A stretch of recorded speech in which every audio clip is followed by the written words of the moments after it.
Assalamualaikum warahmatullahi taala wabarakatuh. Welcome to our most awaited forum today, the China market crisis 2015 and 2016. Our people usually call it the China Black Monday. So without further ado, let me introduce to you our three established panel for today. So the first one, I call Professor Day. Assalamualaikum warahmatullahi wabarakatuh. My name is Muhammad Muizzuddin and people call me Professor Din. I hope you all fine and in the blessed Allah. And thank you for the program manager for inviting me to the forum with Dr. Haris and Dr. Uwais. Okay, thank you, Professor Day. And then we get to Dr. Uwais. Assalamualaikum warahmatullahi wabarakatuh. My name is Uwais Hakimin and Tuan Yuhailan. Thank you for the moderator for inviting me to join this talk. And then, last but not least, our Dr. Haris.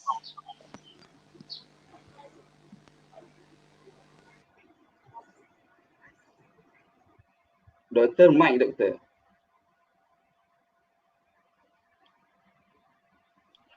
Assalamualaikum warahmatullahi wabarakatuh. My name is Muhammad Iskandar. Thanks for inviting me to this forum.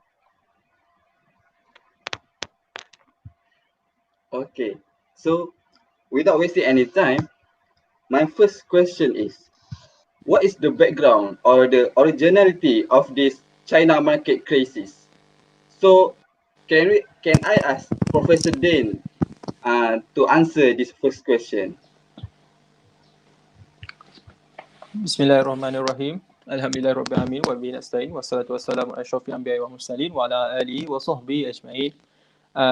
Thank you for the moderator, Brother Hakim, for giving me opportunity to briefly tell about the background of the China market crisis that happened in 2015.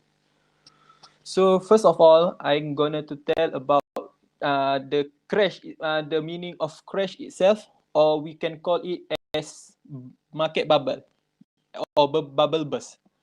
Okay, market bubble is an economic cycle that is characterized by the rapid escalation of the market value, particularly in the price of asset. This fast inflation is followed by a quick decrease in value or a contraction that is sometimes referred to as a crash or a bubble burst. So I want to tell about what happened before and when the market crash. So we start on the September 2014. The Shanghai Market Exchange were only around 2,200. In just 4 months, which is in December 2014, the market rose up to 3,000. The market has steadily rose since then. On 12 June 2015, the market reached the peak to 5,166. The market itself is rose 150% just in 1 year. Then the bottom fell out of the market. In less than a month, it fell to 3,507, which is 32% decline. A series of extraordinary intervention by the Chinese government helped to stabilize the market and push it back up to 4,000. But the retrieve was just short-lived. In just short time, the market has lost 20% of its value in just briefly one month. The market rose back between July and August 2015 and nearly reached 4,000. But and give a big hope to the Chinese government to stabilize its market value. But the market crashed again to 3,209 in August 24. On 26 August 2015, the market blew down to 2,927, making it the worst market crash since 2007.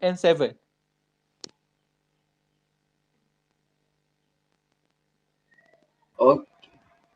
All right. Thank you, Professor Dane. There was a nice explanation from you. So my second question is, what is the causes of the market crisis? Can we have Dato' Uwais to explain it for us?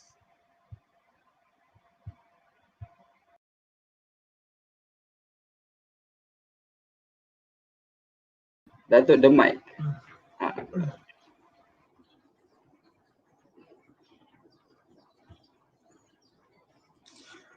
Okay.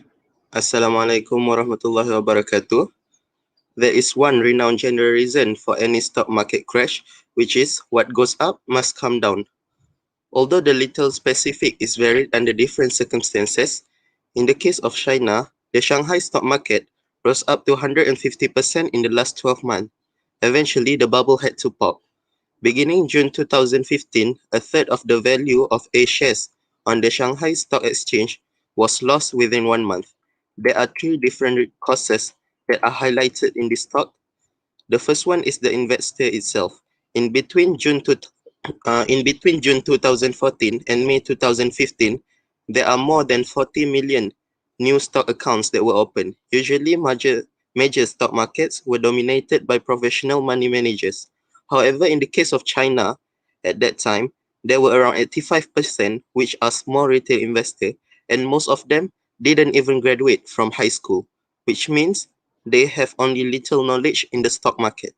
The problem with this group of people is that they focus too much on short-term gains and they were easily influenced by hearsay, rumors, and irrational projection. This results in greater price fluctuation than it should be. Also, they make a higher purchase with borrowed money. They borrowed money from broker and use it as the fund for their investment, which led to my second point. The second point is the Chinese government was responsible in a sense that they uplifted the prohibition on margin trading and changed it to a stricter policy. Trading on margin, which used to be strict at first, was loosened by China's government over 5 years, although there is still some rules that apply in the meantime. For example, a 2-to-1 margin. A 2-to-1 margin, meaning that from the funds that were used in the investment, only half of it is allowed to be borrowed money. Also, there is restriction on how long and which stock is applied under this rule. Lastly, the state media spread their influence through local media. In September 2014, the official Xinhua news agency published 8 articles on the stock market within 3 days.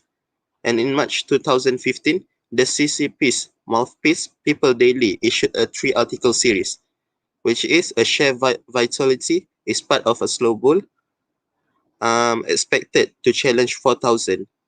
As the economists put it, the government got all of the corporation in China that were going broke to the public, then they got the average Chinese citizen to invest.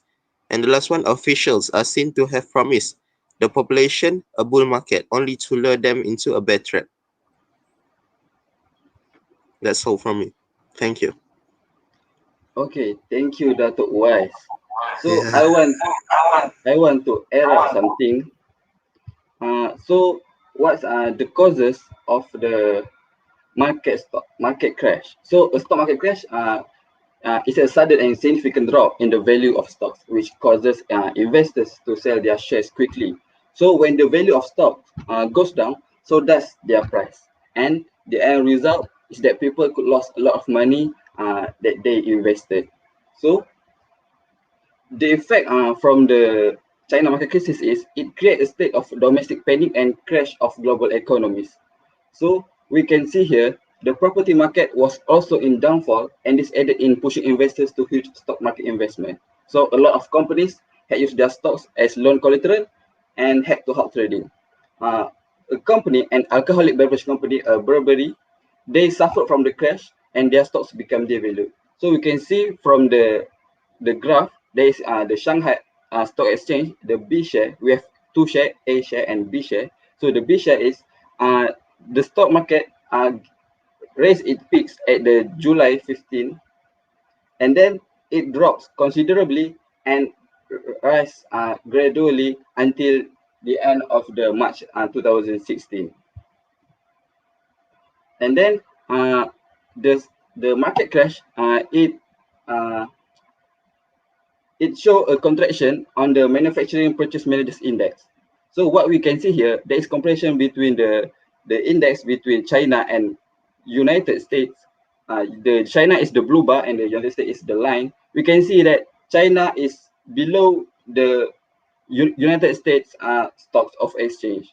So there is one company, the Yum brand in China. Their second quarter sales of American fast food company dropped until 10%, where their revenues are under company estimate. So that is all from me. So my last question is for Dr. Harris. So what is the solution for this China market cases that has been done? Assalamualaikum warahmatullahi wabarakatuh. As my part today is to present a solution on this issue, from my research, I found that two sectors were involved in this crisis. So the first sector is the government sector, and the second sector is corporate sector. As a government sector, they had ordered the nation's social security fund not to sell any stock in Chinese company. So the stock will remain stable. The second solution is the government told the state-owned companies and executive to buy more stock. Lastly, the China Central Bank also announced to inject cash into the China Securities Finance Corporation to finance the margin trading. In the corporate sector, there are 21 major Chinese brokerage made a coordinated announcement to purchase 120 billion yuan of Chinese stock to help stabilize the market. Not only that, 28 private companies cancelled the plan to hold offering that could have drained capital away from the companies that were already publicly traded. And the last one, the corporate sector, which is authorized insurance companies, need to buy more equities and offer more credit to help people buy stock. I think that's all the solution that I found in my research. That's all from me. Go back to the moderator. Alhamdulillah, thank you, Dr. Harris. So today we have gathered an information about the China market crisis a bit. So I hope it benefits all, and we know that the market stocks will eventually recover itself from the market itself and from the people itself. So that's all from us. Forgive us for any mistake, for any misgivings, and until we meet again. Assalamualaikum warahmatullahi wabarakatuh.